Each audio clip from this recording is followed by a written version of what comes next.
لو انت حامل وناوية تصومي يبقى الفيديو ده ليكي. اول حاجة لازم ترجعي للدكتور بتاعك او الطبيب اللي بيتابع معاكي الحمل، وهو اللي يقولك صحتك وصحة الجنين مناسبين ان انت تصومي ولا لا. تاني حاجة الفيتامينات اللي خاصة بالحمل لازم تحافظي عليها وتاخديها طول فترة الصيام.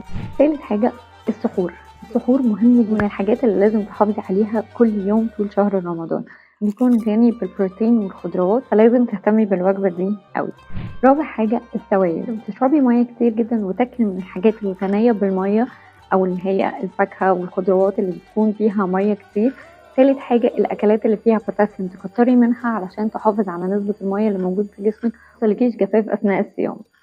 خامس حاجة ممكن بدل ما تاكلي فطار وسحور بس تقسمي الوجبات بتاعتك على مدار ما بين الفطار والسحور، عشان تقللي من الحموضة والنوزيا أو الغثيان اللي بيحصل أثناء الحمل خصوصا في أول شهور الحمل. والأكل بتاعك يكون غني بالبروتين والخضروات والدهون